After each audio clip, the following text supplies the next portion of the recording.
si los médicos me hubiesen operado a tiempo, me hubiesen hecho ese aborto terapéutico, pues yo no estuviera así.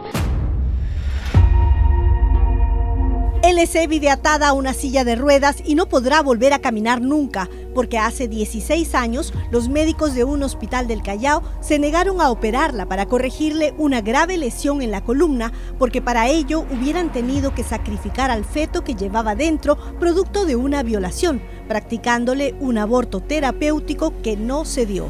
Lo que yo quise, lo que yo rogué es que a mí me operaran, porque mi vida misma corría riesgo. LC se rompió la columna tras lanzarse de un segundo piso cuando a los 13 años se enteró que había quedado embarazada producto de los constantes abusos sexuales de un vecino. No la quisieron operar para no afectar al bebé, el que finalmente perdió espontáneamente. Cuando la intervinieron, habían pasado varios meses y fue demasiado tarde. Quedó cuadraplégica. La ley me amparaba a mí, porque ya mi columna estaba rota. O sea, yo estaba cuadraplégica, mi lesión era 6'6", 6'7". Entonces no movía ni una extremidad. Me daban de comer, me daban mi desayuno en la boca.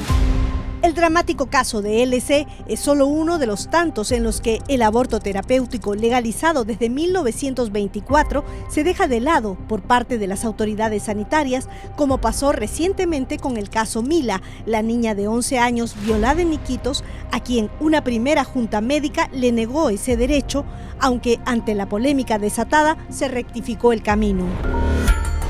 Nos han formado con que el aborto es un crimen y no es un problema de salud pública.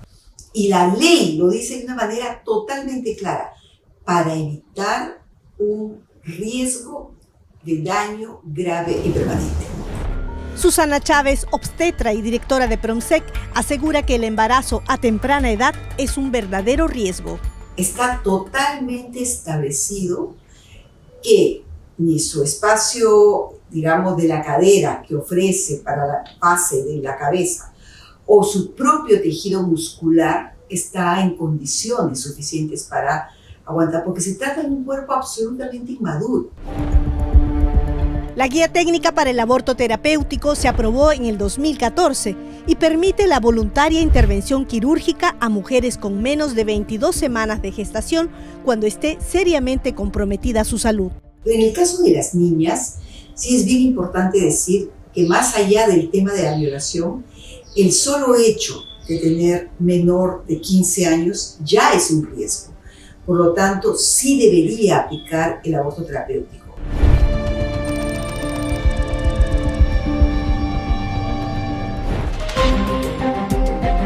De acuerdo a cifras del Ministerio de Salud, en lo que va del año, 693 adolescentes menores de 14 años se convirtieron en madres.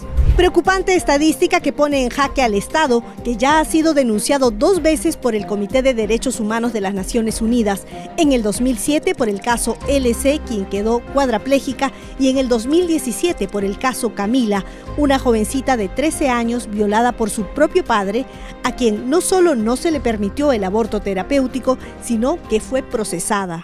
Fue procesada por autoaborto. Es increíble, o sea, el aborto fue espontáneo.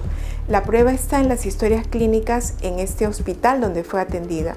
Y no obstante eso, las autoridades de salud, la autoridad fiscal, judicial, la procesaron por autoaborto y la consideraron adolescente en conflicto con la ley penal.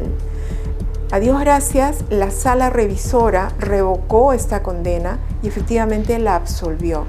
La pertinencia del aborto terapéutico para los casos en que la vida y la salud de la gestante estén en riesgo deja la decisión en manos de una junta médica y en su criterio, ante un tema siempre polémico que tiene defensores y detractores. Frente a un embarazo no deseado, ya no estamos ante la protección de una sola vida, sino estamos ante 2 vidas. Por ejemplo, ese bebé que se gesta en el vientre tiene vida, es un ser humano, ¿no es cierto? Puede tener 20, 22, 23 semanas, sigue siendo un ser humano y que también goza además, es tutelar de derechos, ¿no? Entonces el Estado tiene también una responsabilidad frente a esa criatura que se está gestando. El Poder Judicial ha tenido un papel determinante defendiendo la constitucionalidad de la ley sobre el aborto terapéutico cuando han habido grupos pidiendo que la deroguen. Hace algunos meses la Sala Constitucional Permanente de la Corte Suprema ha definido categóricamente que este reglamento, este protocolo está conforme con las normas de la Constitución, con el ordenamiento legal. Entonces los médicos tienen que sentirse respaldados también una vez más por una decisión definitiva de la Corte Suprema que ha dicho que estas normas pueden ser muy bien aplicadas cuando se enfrenten los casos en los que procede el aborto terapéutico. La jueza suprema Janet Tello explica por qué, aunque existe una ley del aborto terapéutico y su reglamento, casi no se usa. Tenemos muy pocos casos de la realización del aborto terapéutico, muchas veces porque los médicos, ante un caso que les es presentado, por ejemplo, de una niña que es violada, considerarían que no está en riesgo su vida sin darse cuenta, su vida, su salud, sin darse cuenta que la niña, por su edad, tiene muy pocas posibilidades de llevar a término un embarazo, su constitución física y no digamos nada del aspecto mental. El artículo 119 del Código Penal, que despenaliza el aborto terapéutico cuando sea el único medio para salvar la vida de la madre, contempla en su protocolo o reglamento la objeción de conciencia, es decir, que si un profesional de la salud, por sus convicciones éticas o religiosas, no puede realizar la intervención quirúrgica, no está obligado a participar en ella.